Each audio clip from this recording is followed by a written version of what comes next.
বন্ধুরা, আমি একটা ভিন্ন স্বাদের মানে একদম নতুন ধরনের ফ্রাইড রাইস নিয়ে এসেছি। এটা আমরা যে কোনো চাইনিজ রেসিপি মানে ধরো চিলি চিকেন, চিলি পনির, চিলি সোয়া বা চিলি ফিশ খাওয়ার সঙ্গে এটা ভীষণভাবে যায়, বা এমনিও খেতে পারো। কোনো অকেশন বা কেউ বাড়িতে এলেও তোমরা বানাতে পারো, বা নিজেদেরও স্পেশাল কোনো দিনে বানাতে পারো। তো চলো বন্ধুরা, কিভাবে বানাই এই রাইসটা আমার সাথে থাকার অনুরোধ রইল। সম্পূর্ণ ভিন্ন স্বাদের এই ফ্রাইড রাইসটা বানাবার জন্য লাগবে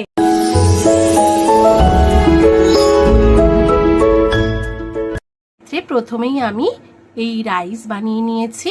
এটা আমি দেখাইনি বন্ধুরা, সামান্য নুন আর 2 ড্রপ মতো সাদা তেল দিয়ে আমি 80 to 90% কুক করে নিয়েছি এই রাইসটা, যাতে ইভেনলি কুকড হয়।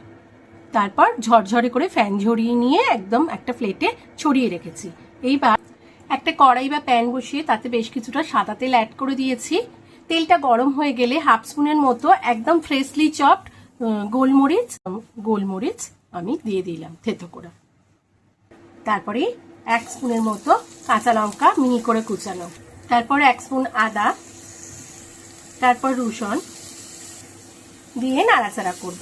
বন্ধুরা, ঝালটা তোমরা তোমাদের পছন্দের মতো দেবে, যে যেরকম ঝাল পছন্দ করো। আমি যতটা একদম যায় এর সাথে, যে কোনো বয়সের বাচ্চা থেকে বুড়ো সবাই খেতে পারবে সেভাবে আমি করছি। তোমরা তোমাদের পছন্দের মতো দেবে। একটু সতে করে নেবো।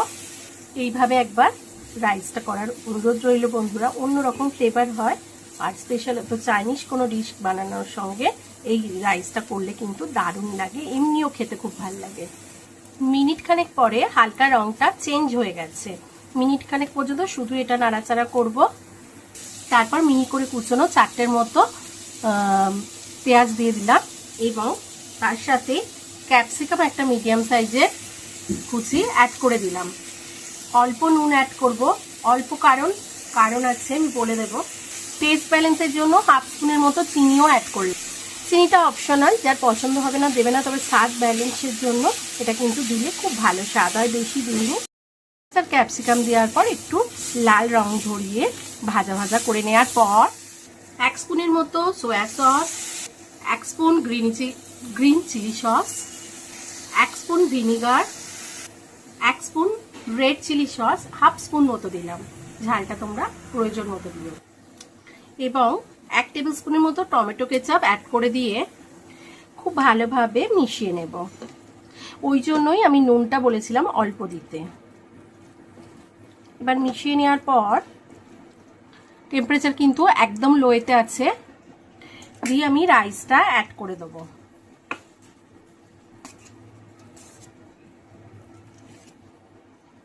ওই জন্যই আগে থেকে রাইসটা হালকা করে ছড়িয়ে দিতে বলেছিলাম, ঠান্ডা করে নেওয়ার জন্য, যাতে ঝরঝরে থাকে আর গরম ভাবটা চলে যায়। এবার খুব ভালো করে মিশিয়ে নেব।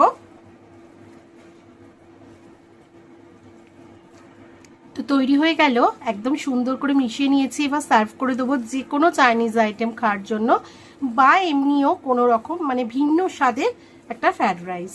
কেমন লাগলো বন্ধুরা?